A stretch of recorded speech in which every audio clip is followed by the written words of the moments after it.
Hello and welcome dear students. आधुनिक भारत का इतिहास हम कर रहे थे। अप्रोक्सीमेटली 6 क्लासेज हमारी हो चुकी थी और आधुनिक भारत के इतिहास को जिस प्रकार से हमने 6 अलग अलग सेगमेंट्स यानी सेक्शन के अंदर बांटा था, 2 सेगमेंट हमारे कंप्लीट हो चुके थे और तीसरा सेगमेंट हमने शुरू किया था। यानी आधुनिक भारत को जो 6 भागों में बांटा था उनमें से 2 भाग हम कंप्लीट कर चुके थे और तीसरा भाग हमने शुरू किया था पिछली कक्षा के अंदर। तीसरा पार्ट जो था उसके अंदर हमें पढ़ना क्या था? तीसरे भाग के अंदर हमें पढ़ना था governor general. Governor general, what do you mean by governor general? देखिए, मैंने जैसा आपको बताया था कि ब्रिटेन की तरफ से अलग अलग गवर्नर्स अपॉइंट करके भारत भेजे गए, तो उन गवर्नर के शासनकाल में जो घटनाएं घटित हुई वो हमने दूसरे सेगमेंट में पढ़ा था। उसी प्रकार से ब्रिटेन की तरफ से गवर्नर जनरल्स जो अपॉइंट करके भेजे गए थे, लगभग 12 से 15 गवर्नर जनरल्स उन्होंने भेजे थे। तो उनके शासनकाल में जो जो घटनाएं घटित हुई वो हम इस सेगमेंट के अंदर पढ़ रहे हैं, जो कि पिछली क्लास के अंदर हमने शुरू किया था। और लॉर्ड वॉरेन हेस्टिंग्स के शासनकाल के अंदर जो घटनाएं घटित हुई थी वो हमने पढ़ा था। अब वॉरेन हेस्टिंग्स के बाद जो गवर्नर और आए थे हमारे इंडिया के अंदर, उनके शासनकाल में क्या घटनाएं घटित हुई वो हम इस कक्षा के अंदर पढ़ेंगे। लॉर्ड कॉर्नवालिस, लॉर्ड कॉर्नवालिस, ठीक है, ये अगले गवर्नर जनरल बनकर आए ब्रिटेन की तरफ से इंडिया में। अब हमें पढ़ना क्या है? कॉर्नवालिस के शासन के अंदर इसके दौरान कौन कौन सी घटनाएं घटित हुई। इसी लेक्चर के अंदर, इसी सेगमेंट के अंदर अगला जो गवर्नर जनरल आया था वो कौन आए थे? Sir John Shore, sir John Shore. और तीसरे गवर्नर जनरल बनकर आए थे जिनको हम कहते हैं लॉर्ड वेलेजली, लॉर्ड वेलेजली। ये 3 गवर्नर जनरल मैंने यहाँ पे इसलिए लिखे इकट्ठे क्योंकि आज की कक्षा जो होगी, चाहे कितना भी टाइम लगे, इन तीनों गवर्नर जनरल के शासनकाल के दौरान जो जो भी घटनाएं घटित हुई थी वो हमें आज की कक्षा के अंदर पढ़नी है। ठीक है, तो अब आइए एक बार प्रीव्यू देख लेते हैं कि इन तीनों के शासनकाल में से किस किस के साथ कौन सी घटना घटित हुई थी। सबसे पहले बात करते हैं कॉर्नवालिस। इनका शासनकाल कब से कब तक रहा था? तो सबसे पहले आप याद रखें 1786 से 1793, ठीक है, 1786 से 1793 इस टाइम तक ही रहे थे। सर जॉन सॉर जो है वो 1793 से 1798 इस टाइम के दौरान गवर्नर जनरल रहे थे। लॉर्ड वेलेजली जो है वो 1798 से 1805, 1798 से और 1805 इस टाइम पे गवर्नर जनरल अपॉइंट होकर रहे थे इंडिया के अंदर। अब घटनाएं कौन कौन सी घटित हुई इनके शासनकाल के दौरान जो हमें आज की कक्षा के अंदर पढ़नी है। यानी मोटा मोटी तौर पे अगर कहा जाए तो आज की हमारी कक्षा का विषय क्या रहेगा इस हिस्ट्री की क्लास के अंदर? तो देखिए, लॉर्ड कॉर्नवालिस। लॉर्ड कॉर्नवालिस के शासन के दौरान सबसे पहले तो एक सिस्टम इन्होंने शुरू किया था जिसको हम कहते हैं जमींदारी प्रथा। जमींदारी प्रथा जिसको कहा जाता है, या इसी को कहा जाता है स्थाई बंदोबस्त, स्थाई बंदोबस्त, या इंग्लिश में इसी को कहा जाता है permanent settlement. Permanent settlement system भी कहा जाता है या जमींदारी प्रथा भी कहा जाता है, या एक और नाम अगर मैं आपको बताऊं इसी का, तो इसी को इस्तकारी प्रथा भी कहा जाता है। जमींदारी प्रथा या स्थायी बंदोबस्त या इस्तकारी प्रथा या परमानेंट सेटलमेंट, आप इंग्लिश में इसको बोल सकते हैं। तो ये एक तो प्रमुख इसने एक प्रथा लागू की थी, इसने लॉर्ड कॉर्नवालिस ने जिसको लागू किया था। ये हमें पढ़ना है इस कक्षा के अंदर। इसके बाद एक और घटना क्या घटित हुई थी इसी के शासनकाल में? Third third Anglo Mysore war, third Anglo Mysore war यानी तीसरा आंग्ल मैसूर युद्ध, तीसरा आंग्ल मैसूर युद्ध हुआ था, जो कब से कब तक हुआ था, 1790 से 1792, 1790 से 1792, 1790 से और 1792, इस समय के दौरान क्या हुआ था, तीसरा आंग्ल मैसूर युद्ध हुआ था। ठीक है, ये दो घटनाएं तो हमें पढ़नी है जो घटित हुई थी लॉर्ड कॉर्नवालिस के शासनकाल के दौरान। इसके बाद सर जॉन शोर के शासनकाल के अंदर एक 1793 का एक्ट आया था, वो हम पॉलिटी के अंदर डिस्कस करेंगे। ठीक है, यहाँ के लिए इंपॉर्टेंट नहीं है। यहाँ पे अब बात करते हैं लॉर्ड वेलेजली के शासनकाल के दौरान। तो वेलेजली के समय पे पहली घटना जो हमें डिस्कस करनी है, जिसको हम बोलेंगे सब्सिडरी अलायंस। ठीक है, सब्सिडरी अलायंस यानी जिसको कहा जाता है सहायक संधि, इसको पढ़ेंगे। दूसरी घटना इसी के टाइम पे हुआ था एंग्लो मैसूर वॉर, कौन से वाला, फोर्थ वाला, लास्ट वाला। और एक और घटना घटित हुई थी इनके शासनकाल में, एंग्लो मराठा वॉर, कौन से वाला, सेकंड वाला। फर्स्ट वाला एंग्लो मराठा वॉर हम पढ़ चुके हैं और सेकंड वाला अब इनके शासनकाल के दौरान हुआ था। तो सेकंड एंग्लो मराठा वॉर और चौथा एंग्लो मैसूर वॉर यानी आंग्ल मैसूर युद्ध जो हुआ था और सहायक संधि। कुल मिला के 5 टॉपिक्स हैं जो आज की कक्षा के अंदर हम डिस्कस करेंगे। ठीक है, आइए शुरू करते हैं।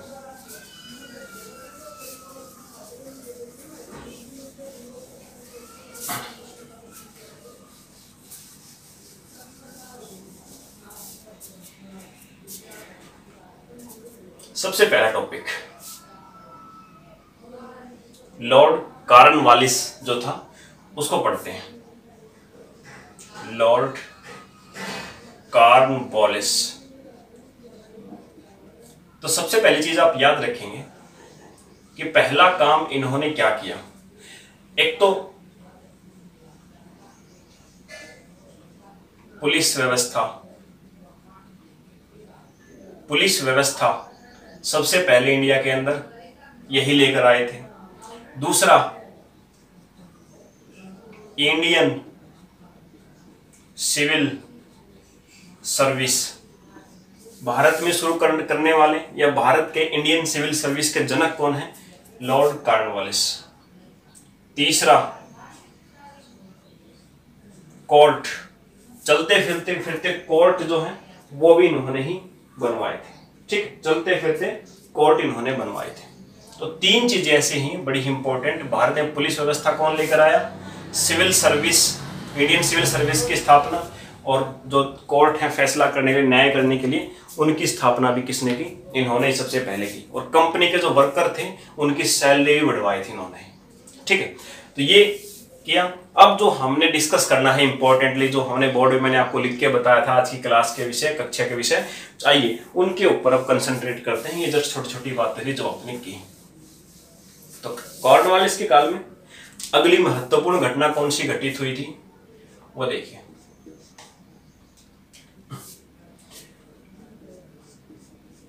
जैसा कि मैंने आपको बताया, सबसे पहले जो घटना है पढ़नी है वो है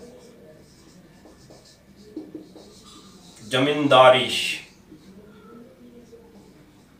सिस्टम, जमींदारी सिस्टम, या जिसको बोल सकते हैं स्थाई बंदोबस्त, स्थाई बंदोबस्त। ठीक है, या इष्टकारी प्रथा जो है, ये देखिए क्या थी, स्थाई बंदोबस्त प्रथा क्या थी।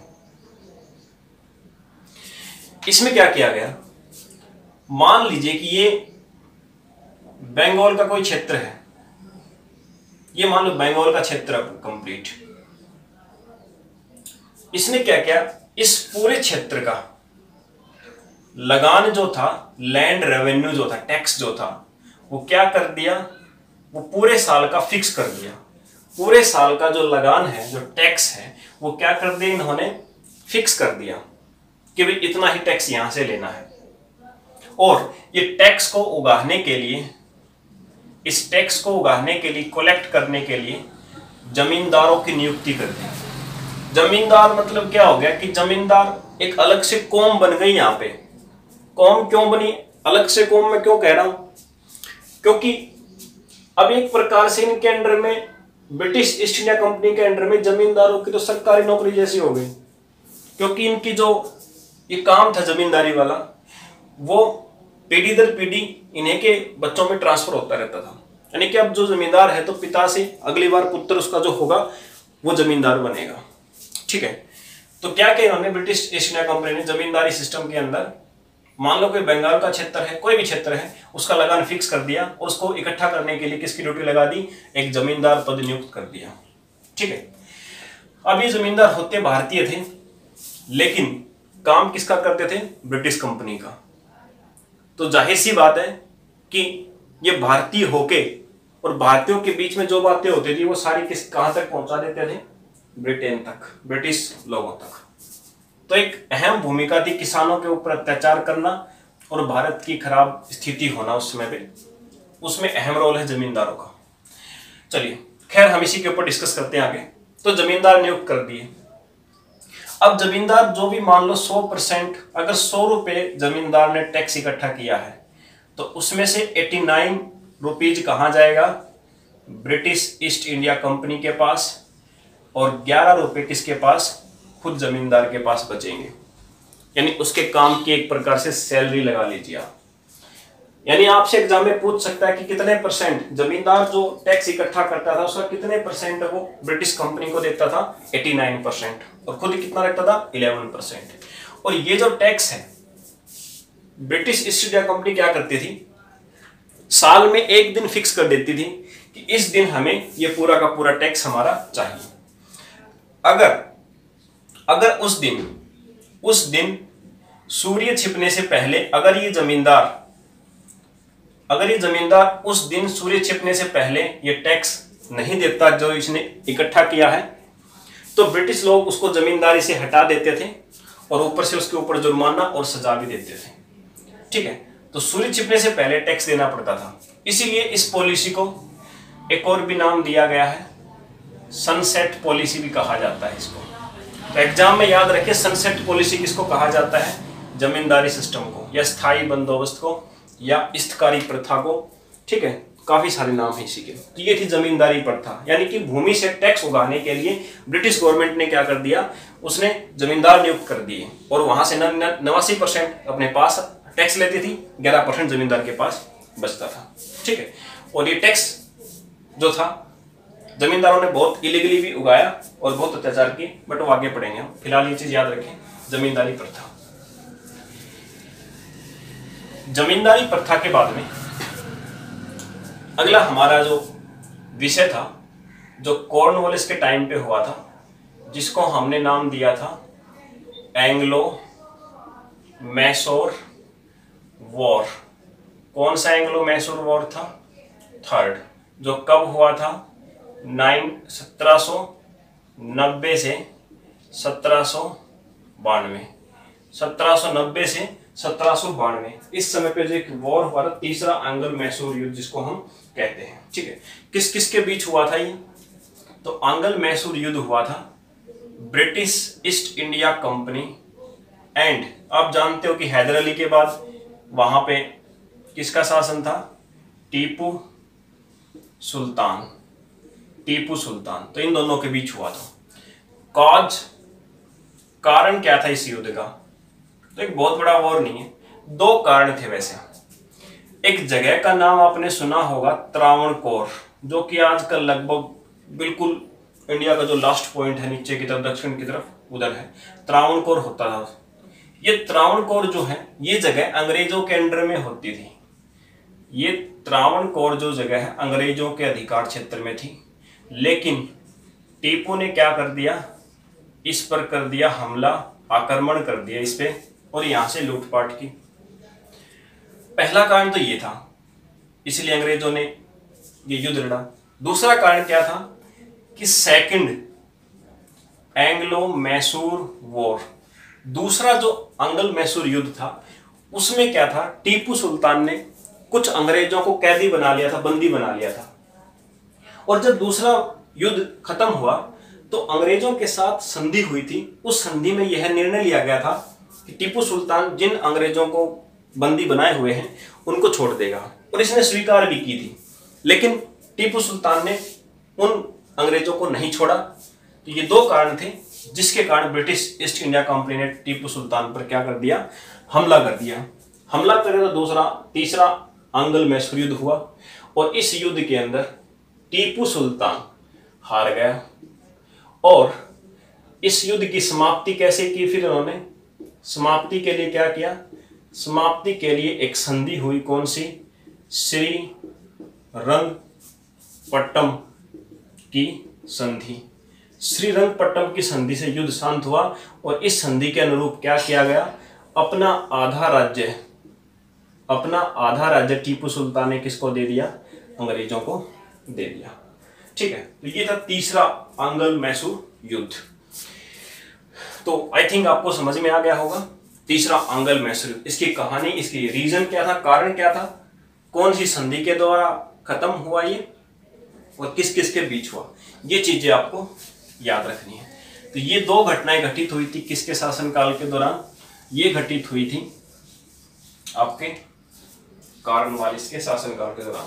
इसके बाद अब बात करते हैं वेलेजली, लॉर्ड वेलेजली के शासनकाल के अंदर जो जो घटनाएं घटित हुई थी। ठीक है, वेलेजली जैसा कि मैंने समय आपको बताया कि 1798 से 1805 के बीच रहा था। तो तीन मुख्य घटनाएं हमने अभी देखा था घटित हुई थी, जिनको हमें अब डिस्कस करना है। सबसे पहली घटना सबसिडरी अलायंस, जिसको अगर बोला जाए तो सहायक संधि, जिसको हम कहेंगे सहायक संधि।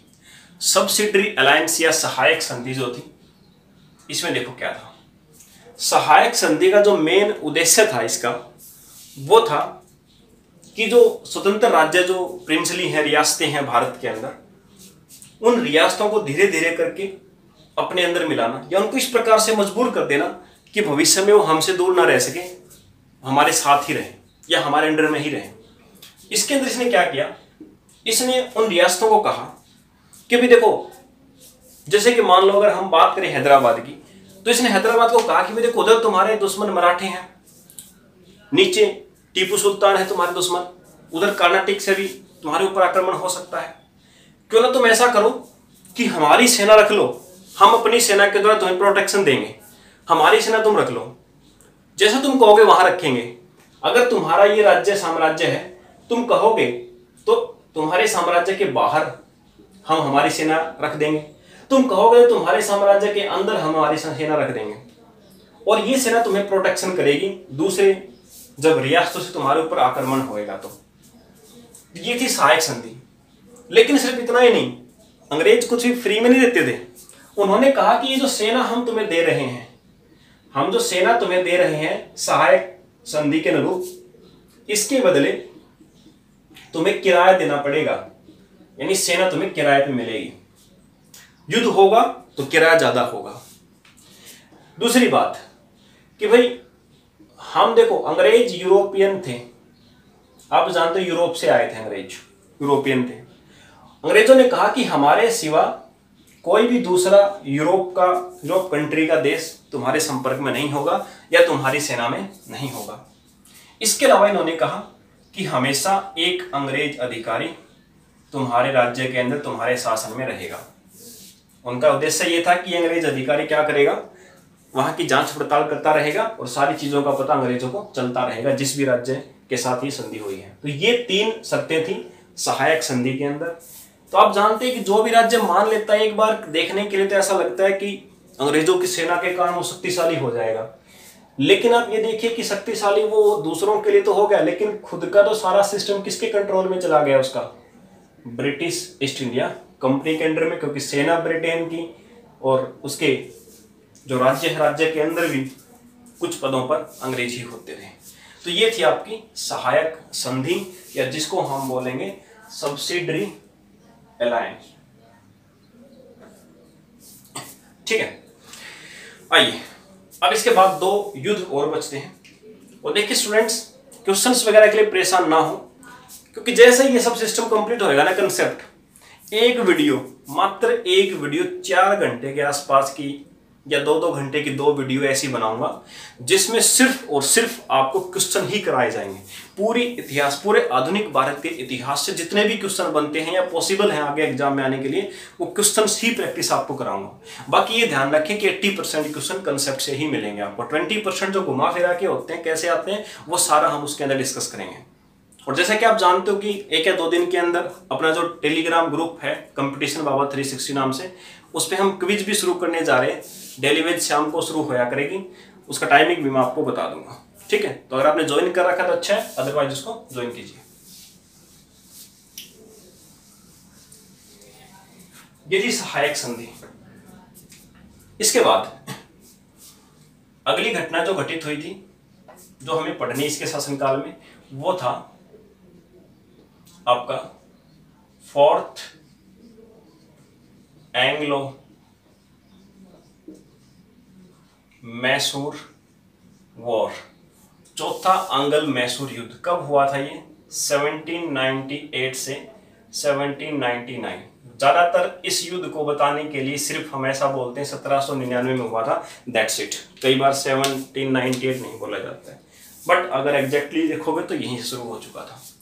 ये युद्ध किस किस के बीच में हुआ? तो आप जानते हैं कि मैसूर के अंदर कौन था? टीपू सुल्तान। और दूसरी तरफ कौन हो सकता है? British east India company. कारण क्या था? कारण था कि अंग्रेज यानी वेलेजली टीपू सुल्तान को मजबूर कर रहा था, किस लिए? सहायक संधि मानने के लिए, सहायक संधि मानने के लिए। ठीक है, लेकिन टीपू सुल्तान सहायक संधि मानने को तैयार नहीं था। तीसरे युद्ध में एक बार एक्सेप्ट भी कर लिया था कि हाँ मैं सहायक संधि स्वीकार करता हूं, लेकिन बाद में टीपू सुल्तान ने फिर मना कर दिया। इसीलिए ये युद्ध हुआ। और इस युद्ध के अंदर जो टीपू सुल्तान है, अंग्रेजों ने उसको मार दिया, वो मारा गया। ठीक है, और एक प्रकार से अब जो मैसूर का नवाब, मैसूर का राजा जो भी छोटा मोटा बना कोई, उसने क्या किया? सहायक संधि को स्वीकार कर लिया। इसलिए एग्जाम में अगर आपसे पूछ ले कि मैसूर जो है उसने सहायक संधि कब स्वीकार की, टीपू सुल्तान तो मर गया, उसके बाद जो भी छोटे मोटे आपके आए उन्होंने की कब? 1799 में आपको बताना है। अगर एग्जाम में पूछे सबसे पहला ऐसी कौन सी रियासत थी जिसने सहायक संधि को स्वीकार किया था, तो याद रखें हैदराबाद ने किया था। ठीक है, कब किया था? 1798 में। और अगर आपसे पूछे अवध ने कब स्वीकार किया था, तो अवध ने किया था 1801 ईस्वी में सहायक संधि को स्वीकार। ठीक है, ये हमारा था तीसरा आंग्ल मैसूर वॉर यानी आंग्ल मैसूर युद्ध। इसके बाद एक और हमारी घटना जिसको हम डिस्कस करेंगे अभी, जो कॉर्नवालिस के टाइम पे ही हुई थी। ठीक है, जिसको कहा जाता है 2nd एंग्लो मराठा वॉर, दूसरा आंग्ल मराठा युद्ध। 2nd एंग्लो मराठा वॉर, दूसरा आंग्ल मराठा युद्ध। इसका समय क्या था? 1803 से 1805, इस समय पे हुआ था। और पेशवा कौन था इस समय पे? इस समय पे पेशवा था बाजीराव द्वितीय। बाजीराव द्वितीय नाम आपको बड़ा ही बेहतरीन लग रहा है, बाजीराव द्वितीय, लेकिन जितना बड़ा इसका नाम है बाजीराव द्वितीय, उतना ही छोटा इंसान था ये। इसका मतलब है कि जो पेशवा ने अपनी इज्जत अब तक कायम करके रखी हुई थी, उस इज्जत को बिल्कुल जीरो से उठाया और खत्म करके रख दिया इसने। ठीक है, कैसे वो देखिए। ये था कौन वैसे? तो पिछली क्लास के अंदर आपने रघुनाथ का नाम सुना था, बिल्कुल अयोग्य शासक था जो अंग्रेजों से जाके मिल गया था। उस रघुनाथ का बेटा था ये बाजीराव द्वितीय, और ये उससे भी ज्यादा अयोग्य था। तो आइए बात करते हैं युद्ध का कारण क्या रहा, कैसे युद्ध हुआ। तो देखिए, सन 1800 ईस्वी में एक बड़ी ही दुखद घटना हुई। पिछले आंग्ल मराठा युद्ध के अंदर आपने पढ़ा था नाना फडणवीस के बारे में। ठीक है, नाना फडणवीस के बारे में आपने पिछले युद्ध के अंदर पढ़ा था, जो कि संरक्षक था मराठों का। इनकी हो गई मृत्यु 1800 ईस्वी में, इनकी हो गई मृत्यु। इनकी मृत्यु होने के बाद अब जो पेशवा साम्राज्य पुणे के आसपास था ये गड़बड़ा गया। मतलब अब रघुनाथ राव अपने मन में जो आता वही करता, और इसने क्या किया, यशवंत